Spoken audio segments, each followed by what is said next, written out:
Hey everybody, so today I'm going to be sharing with you how to make breakfast casserole. Now, if you want to double this recipe, my biggest advice for you is to use two separate 9x13 baking pans. Yes, everything will fit in one 9x13 baking dish, but you're going to have to cook it longer and the eggs get dried out and it just doesn't taste as good.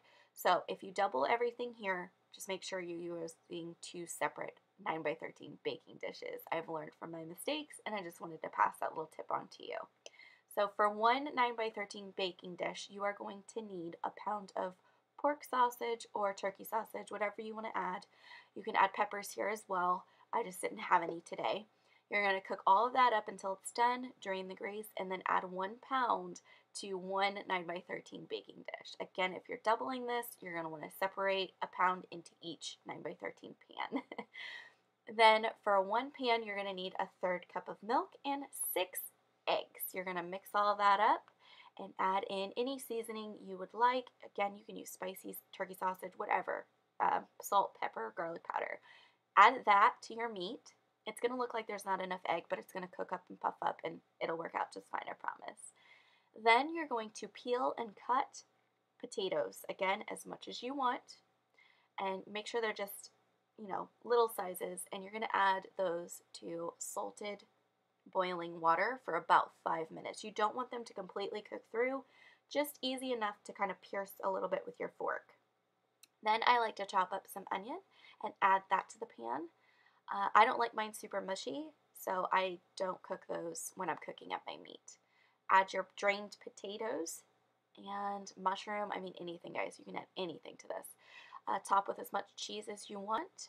And then you're going to cover that with foil and either store overnight to be baked the next morning or right into your oven at 375 for 30 minutes to 45 minutes, depending. And when it's done, it should look like this. I let mine sit for about 5-10 minutes just to make it easier, but you definitely want to make sure that it's golden brown, and when you're cutting it that there's no undercooked egg in there. You're going to know when it's done. When it's not done, it's going to look something like this, so it's going to still look very watery up on the top.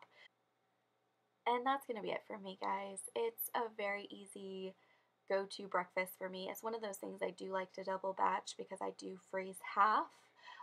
Usually on whatever day I'm off or know that I have a lot of time, I will cook that up and then let it cool down, put it in freezer safe containers, and put it in the freezer for about 2 weeks. We don't usually keep it in there longer than 2 weeks just because we go through it quickly, but it's just another thing to add to our breakfast sandwiches and our breakfast burritos for those quick mornings that we need to hurry up and get out the door.